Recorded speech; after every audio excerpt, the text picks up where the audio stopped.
परशुराम कौन थे व उन्होंने इस पृथ्वी पर किस उद्देश्य की पूर्ति हेतु अवतार लिया था। भगवान परशुराम भगवान विष्णु के 10 अवतारों में से एक हैं। उनका जन्म ब्राह्मण कुल में हुआ था जो वामन अवतार के बाद तथा श्रीराम अवतार से पूर्व जन्मे थे। मान्यता है कि वे आज भी जीवित हैं तथा कलियुग के अंत तक वे जीवित रहेंगे। परशुराम जी के बारे में जानने को मिलेगा। ऐसे में आज हम आपके सामने संपूर्ण परशुराम कथा रखने जा रहे हैं। वैसे तो भगवान विष्णु का अगला अवतार तभी जन्म लेता है जब उससे पहले का अवतार अपना जीवनकाल पूरा कर चुका हो। इन सभी अवतारों में केवल परशुराम अवतार ही एक अपवाद है जिसने अपने बाद के विष्णु अवतार न केवल देखे बल्कि उनके जीवन को भी प्रत्यक्ष या अप्रत्यक्ष रूप से प्रभावित किया। आप चाहे रामायण में माता सीता का स्वयंवर ले लीजिए या फिर महाभारत के युद्ध में कर्ण की मृत्यु का कारण। इतना ही नहीं, उनकी भूमिका भविष्य के विष्णु अवतार कल की भगवान के समय भी देखने को मिलेगी। ऐसे में नीचे दिए गए 10 तथ्यों के माध्यम जानते हैं कि भगवान परशुराम कौन थे और उन्होंने अभी तक क्या कुछ किया है और आगे उन्हें क्या कुछ करना है। भगवान विष्णु का कोई भी ऐसा अवतार नहीं रहा जिसके रहते उन्होंने दूसरा अवतार ले लिया हो, अर्थात एक अवतार की समाप्ति के पश्चात ही वे दूसरा अवतार लेते थे। किंतु जब से भगवान परशुराम ने उनके छठे अवतार के रूप में जन्म लिया है तब से वे आज तक जीवित हैं। इस प्रकार भगवान विष्णु का यह एकमात्र अवतार है जिन्होंने अपने बाद के अवतारों के समय भी अपनी उपस्थिति दर्ज करवाई। एक बार भगवान परशुराम ने अपने पिता जमदग्नि के कहने पर अपनी मां रेणुका का मस्तक काटकर धड़ से अलग कर दिया था। अपने पुत्र की कर्तव्य निष्ठा से प्रसन्न होकर उनके पिता ने उनसे वरदान मांगने को कहा था। परशुराम जी ने वरदान स्वरूप अपनी माता का जीवन पुनः मांग लिया था। इसके बाद उनकी मां जीवंत हो उठी थी। भगवान परशुराम के समय एक राजा था जिसका नाम था कार्तवीर्य अर्जुन।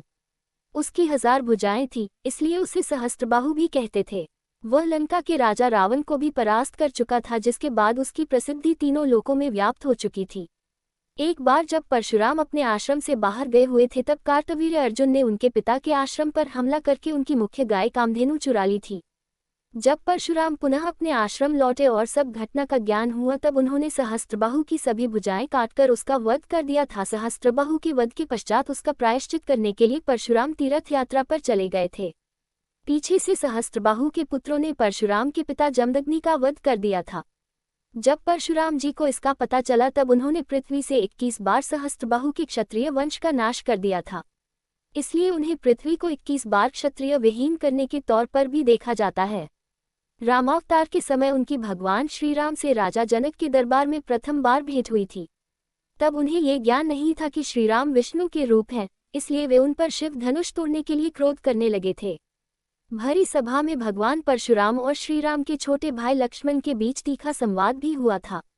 इसके बाद श्रीराम ने परशुराम को अपने विष्णु अवतार के रूप में दर्शन दिए थे। ये देखकर परशुराम का क्रोध शांत हो गया था और वे वहां से चले गए थे। भगवान श्री कृष्ण के समय में भी उन्होंने महत्वपूर्ण योगदान दिया था। महाभारत का युद्ध लड़ने वाले 3 महान योद्धा उनके शिष्य थे। उन्होंने भीष्म पितामह, गुरु द्रोणाचार्य तथा दानवीर कर्ण को अस्त्र शस्त्र की विद्या में पारंगत किया था। बाद में इन तीनों ने महाभारत के युद्ध में कौरवों की ओर से महत्वपूर्ण भूमिका निभाई थी। एक बार उनका अपने ही शिष्य भीष्म से भयंकर युद्ध हुआ था, लेकिन इस युद्ध का कुछ भी परिणाम नहीं निकला था क्योंकि परशुराम स्वयं भगवान थे व भीष्म को अपनी इच्छा के अनुसार मृत्यु मिलने का वरदान था। इसलिए कई दिनों तक भीषण युद्ध चलने के पश्चात स्वयं देवताओं ने दोनों के बीच युद्ध को रुकवाया था। महाभारत के एक और मुख्य पात्र कर्ण ने परशुराम से झूठ बोलकर शिक्षा ग्रहण की थी। उसने स्वयं को ब्राह्मण बताकर शिक्षा ग्रहण की थी, जो कि असत्य था। जब भगवान परशुराम को इसका ज्ञान हुआ तब उन्होंने कर्ण को श्राप दिया था कि जब उसे अपनी विद्या की सबसे ज्यादा आवश्यकता होगी तभी वह उसे भूल जाएगा। इसी श्राप के कारण महाभारत के भीषण युद्ध में कर्ण का वध धनुर्धारी अर्जुन के हाथों हुआ था। भगवान परशुराम के बचपन का नाम राम था, लेकिन एक बार उन्होंने भगवान शिव की कठोर तपस्या की थी। तब भगवान शिव ने उन्हें परशु नाम का एक अस्त्र कुल्हाड़ी दी थी जो उन्हें बहुत प्रिय थी। इसी के बाद से उनका नाम परशुराम हो गया था। मान्यता है कि भगवान परशुराम कलयुग के अंत में फिर से आएंगे। उनका दायित्व भगवान विष्णु के अंतिम अवतार कल्कि को शिक्षा देने तथा अस्त्र शस्त्र चलाना सिखाना होगा। इस दायित्व को निभाने के पश्चात इस धरती से उनका उद्देश्य समाप्त हो जाएगा तथा वे पुनः श्रीहरि में समा जाएंगे।